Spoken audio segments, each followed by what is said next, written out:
अस्सलामुअलैकुम नाज़रीन, इख्तिलाफ़ी नोट में खुशामदीद और मैं हूँ आपके साथ महरीन फातिमा। तो प्रोग्राम में हम बात करेंगे इस वक्त मुल्क की सियासत साबिक ISI चीफ फैज़ हमीद की गिरफ्तारी के गिर्द घूम रही है।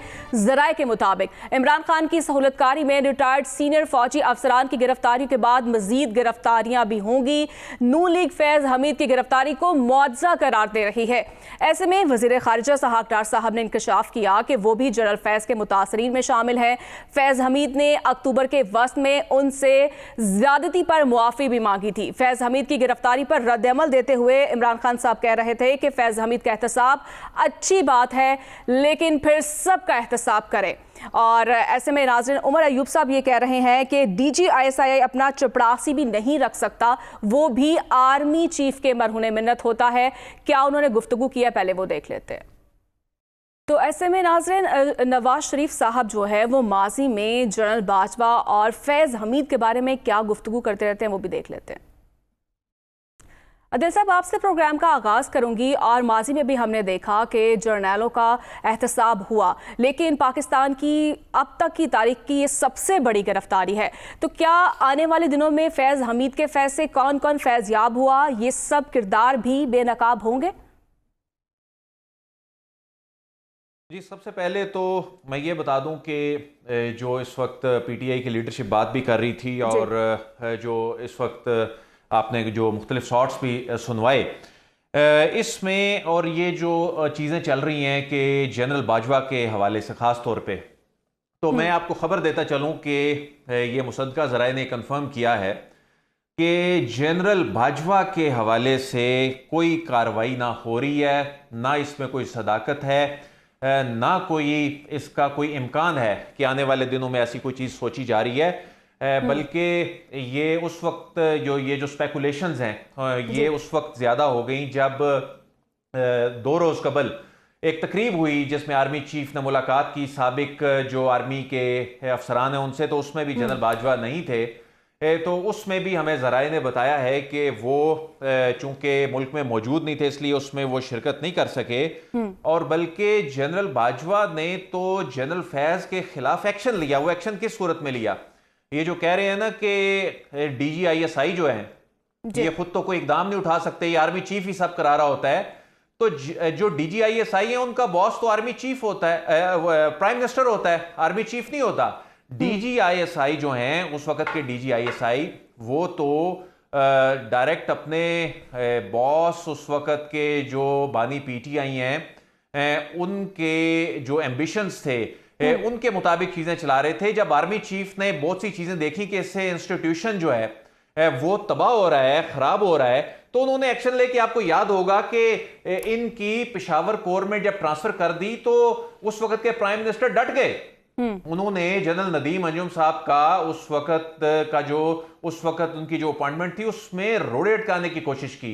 इंस्टीट्यूशन इस चीज को टॉलरेट नहीं करता। आप इंस्टीट्यूशन के मामलात में अपने सियासी अजाइम को तकवीयत देने के लिए, उसे फरोग देने के लिए जब ये करते हैं, तो उस वक्त की आर्मी चीफ ने तो बल्कि एक्शन लिया, और अब के सिस्टम ने जो एक्शन लिया, अब के सिस्टम के पास भी पूरे सबूत थे। ये स्पेकुलेशंस पे कार्रवाई होती तो ये तो मामला 2 साल से चलता आ रहा था, लेकिन जब पूरी कम्युनिकेशन, मैसेजिंग, टेलीफोन कॉल्स, ये जिस तरह से ये पर्सन टू पर्सन कम्युनिकेशन शुरू कर दी गई थी, जिस तरह से पूरा नेटवर्क 6 से 7 लोग, जेल का अमला इसमें इन्वॉल्व था, जिस तरह मैसेजिंग होती थी, ये मुल्क के अंदर जो जितनी भी ये सियासियत में इस्तेहकाम था, उसके जो ताने बाने, ये सब चीजें जब सबूत मिले उसके बाद ये कार्रवाई की गई।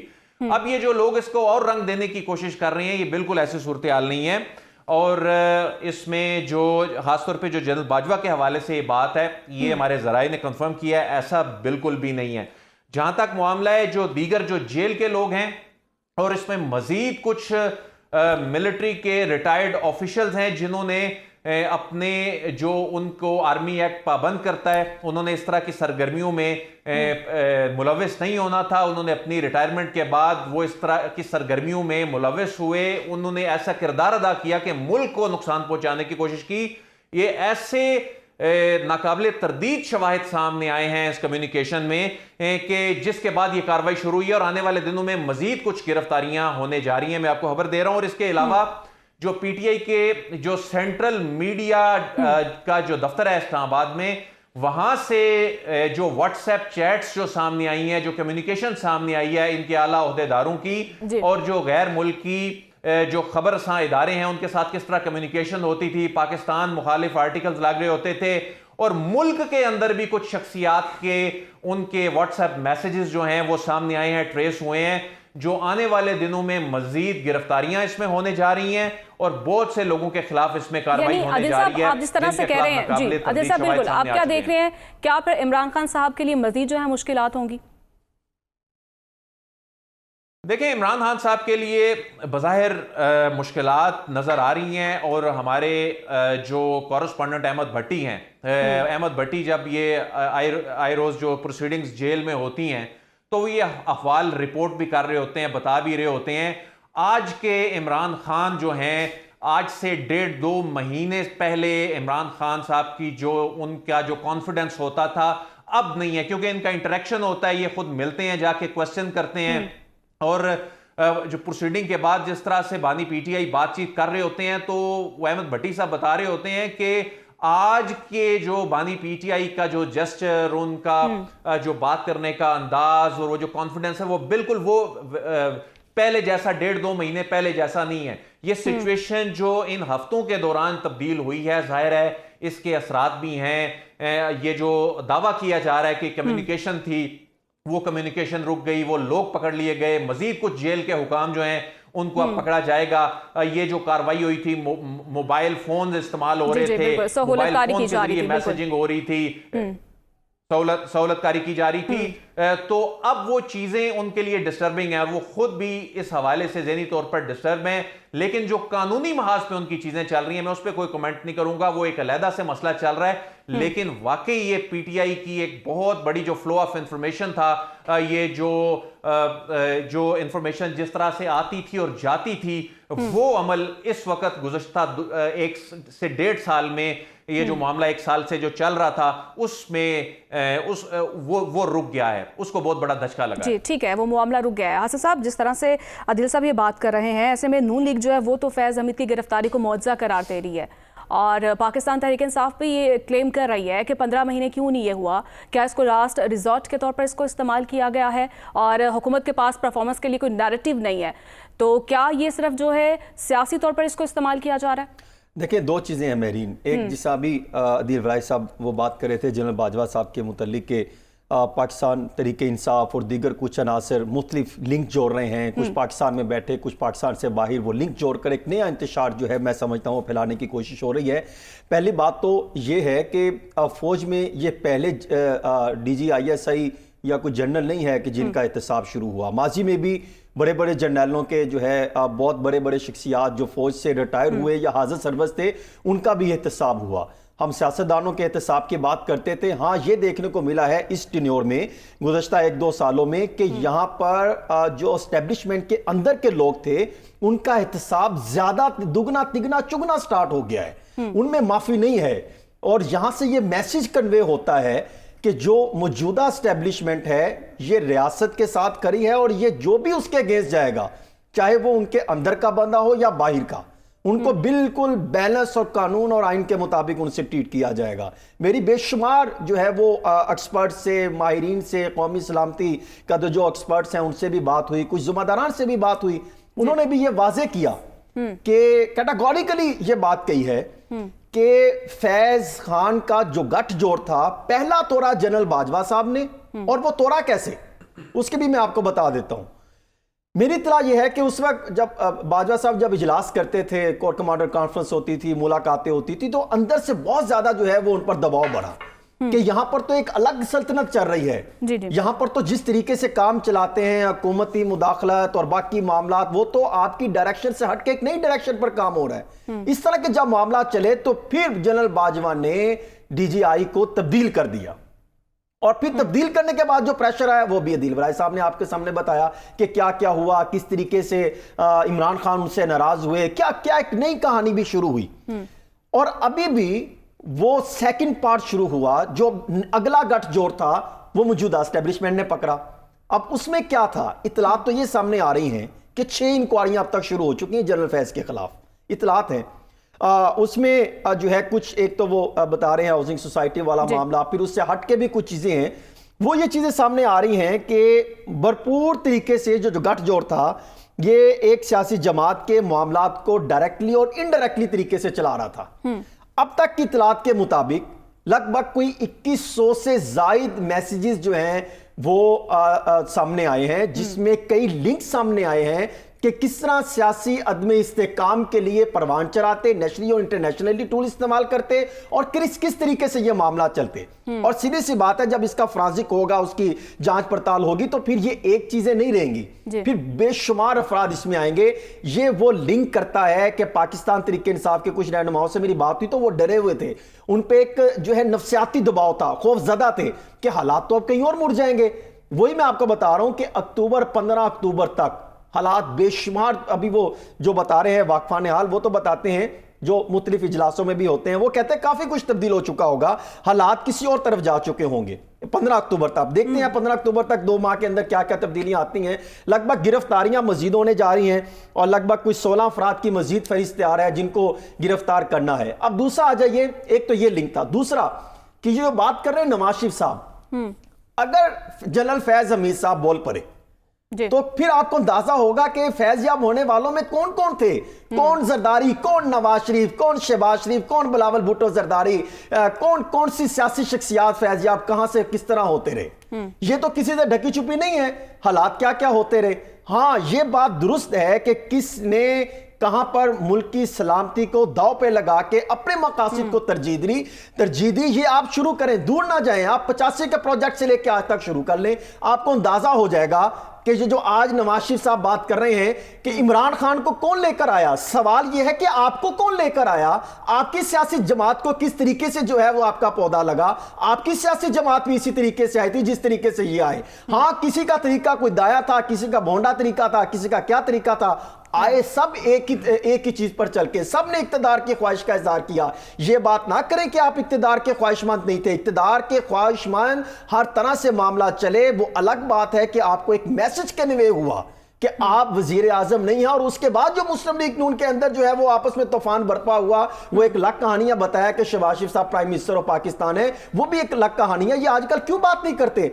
आज की प्रेस कॉन्फ्रेंस इंतहाई अहम थी, हमें यह बताया गया कि यह प्रेस कॉन्फ्रेंस है, यह कोई बयान जारी नहीं होगा। बताते, सवालात लेते, सहाफियों को मदऊ करते, सवालात लेते। जब से आप आए हैं आप सहाफियों से मिलने से गुरेज करते हैं। चीफ मिनिस्टर साहिबा भी थी, हम परफॉर्मेंस तो पंजाब हुकूमत की अच्छी है, हमने कौन सा उसमें कीड़े निकालने थे। जो अच्छी है वो बिल्कुल परफेक्ट है, नजर आती है। लेकिन कुछ सवालात थे जो नवाज शरीफ साहब से सहाफी करना चाहते हैं, पूछना चाहते हैं, तो वो अच्छा होता, बुलाते, हम सवालात करते, कई सवालों के जवाबात होते, क्लियर होते कि हम भी कि इनका माइंडसेट क्या है, माजी में क्या हुआ था, इनके सवाल, इनकी प्रेस कॉन्फ्रेंस से जुड़े कई सवाल थे जो हम नहीं ले सके।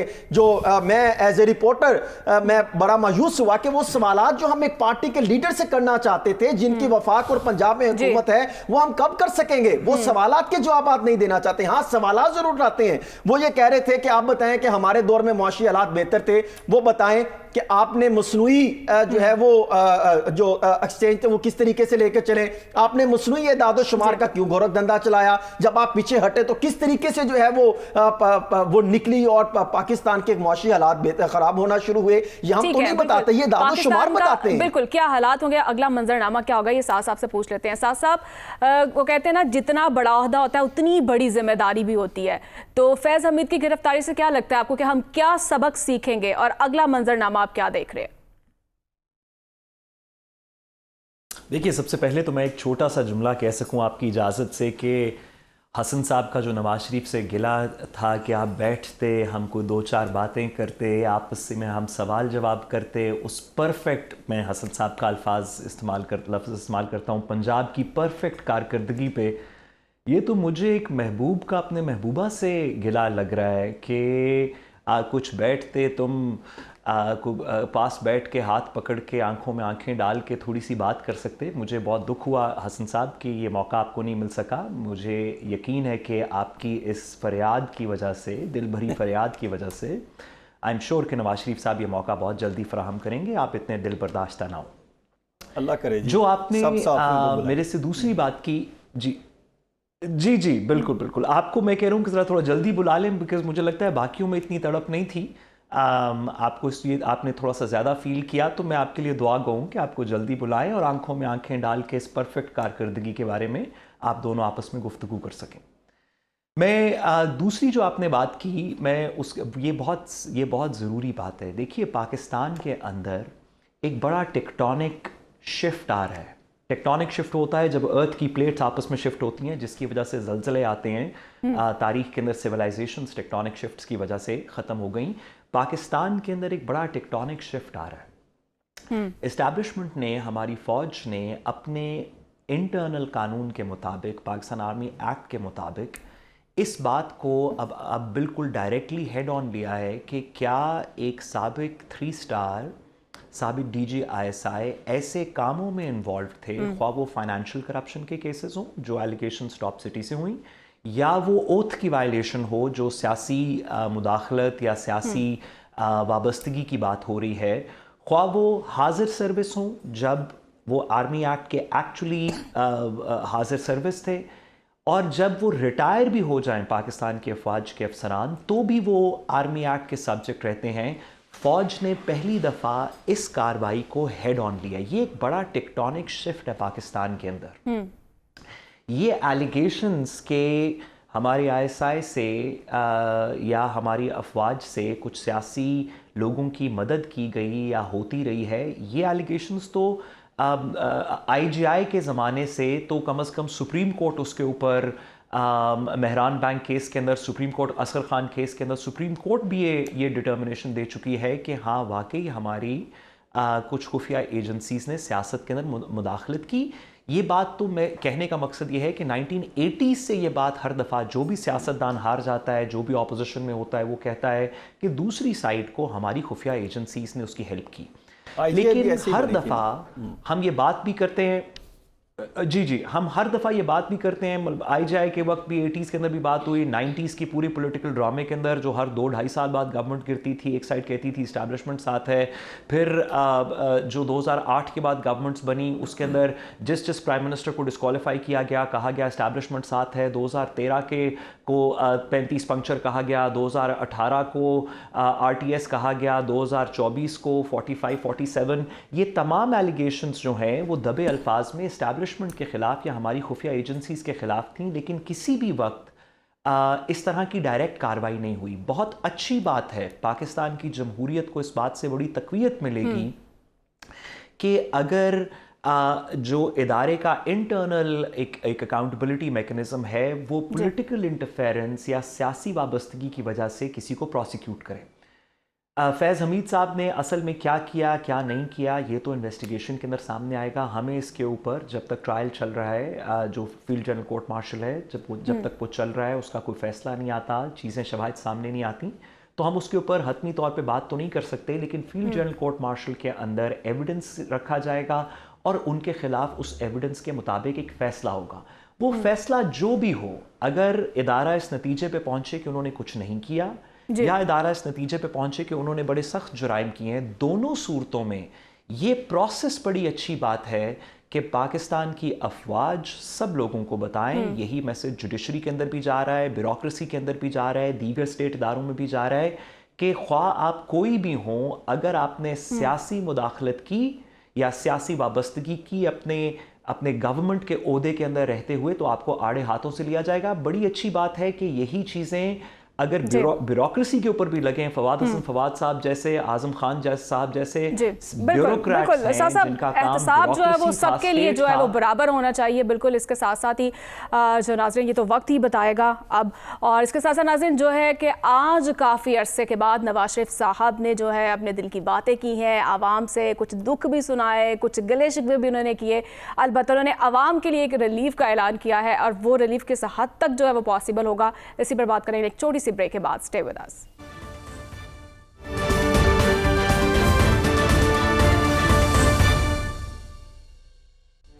वेलकम बैक नाज़रीन। और बात करेंगे बिजली के बिलों से सताए अवाम को नवाज शरीफ ने खुशी की खबर सुनाई है। तो ऐसे में वज़ीर आला पंजाब मरीम नवाज के साथ कौम से गुफ्तगू करते हुए नवाज शरीफ ने 500 यूनिट तक बिजली सार्फिन के लिए 14 रुपये फी यूनिट कमी का ऐलान किया है। इस रिलीफ से बिजली सार्फिन को 38% तक कीमतों में कमी का रिलीफ मिलेगा। आदिल साहब, 38% तक कीमतों में कमी का जो रिलीफ का ऐलान किया गया है, पॉसिबल होगा ये? बिल्कुल पॉसिबल होगा। इसको अप्रिशिएट करना चाहिए, क्योंकि ऐसे वक्त में इस रिलीफ का ऐलान किया गया है जब एक आम आदमी पिस के रह गया था। और इससे पहले हम ये देखते हैं कि जब हुकूमतें इस तरह की सब्सिडीज का ऐलान करती हैं तो वो एक गरीब तबके को जरूर एड्रेस किया जाता है, लेकिन मिडिल क्लास पे तवज्जो नहीं दी जाती, वो बेचारे पिस के रह जाते हैं। इस मरतबा ये जो 500 यूनिट वाला ये एक नई एक हद मुकर्रर की गई है, ये बहुत बड़ी डेवलपमेंट है। और इसमें कोई नेपरा के पास नहीं जाना, कोई दरख्वास्तें लेके नहीं जानी, फौरी रिलीफ है। जो पंजाब हुकूमत है उसने खुद डिस्कोस के साथ डील करना है, उनको ये जो अमाउंट है ये उन्होंने ये सपोर्ट वाली अमाउंट जो है उनको देनी है और लोगों को रिलीफ मिल जाना है। अब इसमें जो एक डरावना ख्वाब नजर आ रही थी, जो एनर्जी के जो बिलों का क्राइसिस है, और ऐसे लग रहा था कि अब तो पता नहीं अगले कई बरसों में जो सूरत हाल तबाही की जानिब जा रही थी, अब ऐसे लग रहा है कि अगर वाकई फोकस के साथ काम किया जाए, आप आईपीपीज के मसले को नेक नियति से हल करने बैठ जाएं, जो कि हुकूमत कर सकती है। आपने ये फौरी तौर पे रिलीफ दिया, ये लॉन्ग टर्म रिलीफ तो इसको नहीं कह सकते, लेकिन आपने एक फौरी तौर पर एक रिलीफ देना था, आपने लोगों को बचाना था, आपने ये लाखों सार्फिन को एक सुख का सांस दिया। और उसके बाद अब आईपीपीज के मामले पे तवज्जो दें, इसके बाद लाइन लॉसेस, इस पे काबू पाएं, बिजली चोरी रोकें। तो मैं समझता हूं कि ये जो डरावना ख्वाब लग रहा था एनर्जी के बिलों वाला, ये अब 1-2 साल में इसका मुस्तकिल हल निकल सकता है। बहरहाल इसमें पंजाब हुकूमत को अप्रिशिएट इसलिए करना चाहिए कि ये रिलीफ तो सिर्फ 2 महीने के लिए होगा ना, अगस्त और सितंबर के लिए। दिल साहब, आमतौर पे तो आपका जो लोड है बेसिकली तो बुनियादी तौर पे आपके जो ये क्राइसिस के जो मंथ होते हैं, ये आपके यही मंथ हैं जो आप इससे निकल रहे हैं। सर्दियों में जाने के बाद आपने अगली गर्मियों से पहले इसका हल मुस्तकिल निकालना है, और ये मुस्तकिल हल जब आपने इसमें निकालना है तो उस वक्त तक आपने आईपीपीज के इशू को, कैपेसिटी पेमेंट के इशू को, ये जो आपकी 2000 अरब रुपए बिजली खरीदे बगैर आप दे रहे हैं, उस मामले को किसी हद तक कंट्रोल करना है। आपने लाइन लॉसेस जो हैं आपके 500-600 अरब के सालाना, इससे भी ज्यादा के जो लॉसेस हैं, इनको आपने रोकना है। तो ये यानी अगर हम इस मामले में भी सियासत में पड़ जाएं, देखें जी ये 2 महीने का रिलीफ है, 3 महीने का रिलीफ है, बहरहाल इससे आम आदमी का भला हुआ है। और अगला जो इलेक्शन है वो जब भी हो, 2 साल बाद हो, 3 साल बाद हो, 2 महीने बाद हो, जब भी हो, अगले इलेक्शन ने बिजली के बिलों पर होना है। और ये जो नैरेटिव, यानी जिस तरह हमने देखा 2013 में जब इंतखाबात हुए थे तो उस वक्त वो लोड शेडिंग का इलेक्शन था। अब का जो इलेक्शन होगा वो बिजली के बिलों के क्राइसिस में, जिसने भी इसमें डिलीवर करना है, आम आदमी का जो बोझ है वो शेयर करना है, उसी ने आगे अवाम की अदालत में जाके पेश होने के लिए उसके पास कोई कंटेंट होना है। तो बहरहाल ये बहुत बड़ी एक डेवलपमेंट है, इसको अप्रिशिएट करना चाहिए। जी ठीक है। आदिल हसन साहब, आपकी तरफ आऊँगी। जिस तरह से आदिल भी ये बात कर रहे थे कैपेसिटी पेमेंट को लेकर, अगर बात की जाए, जाहिर बात है वो कैसे अदा होगी, ये भी तो बहुत सी चीज़ें हैं जो सामने आएंगी। और ख़ासतौर पर आज हमने उनके खिताब में भी देखा कि जिस तरह से बतौर पार्टी सदर वो गुफ्तगू कर रहे थे, एक विजन जो होना चाहिए वो विजन नहीं दिखाई दिया। और पाकिस्तान आगे बढ़ चुका है, वही पुराने गिले शिकवे, क्यों मुझे निकाला गया, कब बढ़ेंगे नवाज शरीफ साहब आगे? देखिए, आप 2 चीज़ें मिक्स कर रही हैं। एक तो वो जो उन्होंने रिलीफ दिया, ये बहुत अच्छी बात है। अगस्त और सितंबर का रिलीफ दिया, 45 अरब रुपए डेवलपमेंट प्रोजेक्ट से निकाल कर यहाँ पर दिए। और इसके पीछे एक कहानी है, पिछले प्रोग्रामों में ये मैं बात खबर देता रहा हूँ और आज भी मैं उसका फॉलोअप आपके सामने रख रहा हूँ कि आईपीपीज के हवाले से फैसला हो चुका जहां पर होना चाहिए था, जिसकी हम बात कर रहे थे। उन्होंने फैसला कर लिया कि अगर हम अपना एहतसाब कर सकते हैं तो उसके बाद आने वाले उन अफराद का भी एहतसाब होगा जिन्होंने आईपीपीज लगाए या जिन्होंने लगाने की इजाज़त दी, जो कैपेसिटी पेमेंट पर अरबों रुपए गरीब आवाम से खून निचोड़ते, पैसे खून पसीना निचोड़ के जो है वो अलीट अशराफिया को देते रहे, उनका भी एहतसाब होना चाहिए। यह मामला यहाँ ख़त्म नहीं होगा। ये वहां पर जो है आइंदा आने वाले दिनों में ये चीजें तब्दील होंगी। आईपीपीज जो है वो होने चाहिए। आईपीपी जो कम से कम सरकारी ऑन चल रही हैं, जो सरकार जिनकी मलकियत है, उनका फौरी तौर पर वो बंद होने चाहिए, और जो पाकिस्तानी है वो भी बंद होने चाहिए। नंबर 1, ये बंद होगी तो आइंदा आने वाले दिनों में आप देखें कि ये आपको ये रिलीफ देने की जरूरत नहीं होगी। आप आवाम को ऑटोमेटिकली एक बहुत बड़ा रिलीफ मिलना शुरू हो जाएगा। ये कैपेसिटी चार्जेस से आपकी जान छूट जाएगी, और फिर आप जो दीगर ममालिक, हमसाया ममालिक के साथ जो आईपीपीज के एग्रीमेंट हुए उनके साथ मुज़ाकरात करेंगे तो काफी बेहतरी आ जाएगी। मेरे ख्याल में आइंदा आने वाले दिनों में इंशाल्लाह इस पर पेशरफ्त होगी। दूसरी चीज ये जो उन्होंने आज ऐलान किया है 45 अरब रुपए का, 700 अरब रुपए का सोलर का भी ऐलान किया है, उसका भी एक मुस्बत जो है वो चीजें होंगी। लेस्को के सिर्फ अगर देखे जाएं तो 48,40,050 के करीब सार्फिन बनते हैं, उनको रिलीफ मिलेगा 500 यूनिट तक, 38% तक कमी हुई है। एक अच्छी बात है। दूसरा जो आप बात कर रही हैं, मुझे क्यों निकाला, एक वक्त था मुझे क्यों निकाला, सियासत में तो ये बड़ा एक मशहूर जुमला हो गया। फिर एक वक्त आया, यहीं से आगाज हुआ था मुझे क्यों निकाला से मिट्टी पाव तक, और आज फिर आगाज हो गया मुझे क्यों निकाला। चाहे आप इनको उठा के देख लें, चाहे आप खान को देख लें, चाहे जरदारी साहब जब अपोजिशन में थे उनको देख लें, मुझे क्यों निकाला से शुरू होता है। इसलिए निकाला, एक आखिरी जुमला इसलिए निकाला कि आप कहते थे मैं डिक्टेशन नहीं लूंगा। वही गलती आज उसने की और वो जेल में है, और आज फिर आप बात कर रहे हैं कि मुझे क्यों निकाला। ठीक है, गलतियों का खमियाजा तो भुगतना पड़ेगा ना हसन साहब। तो ना यहाँ पे शामिल करेंगे एक छोटी सी ब्रेक।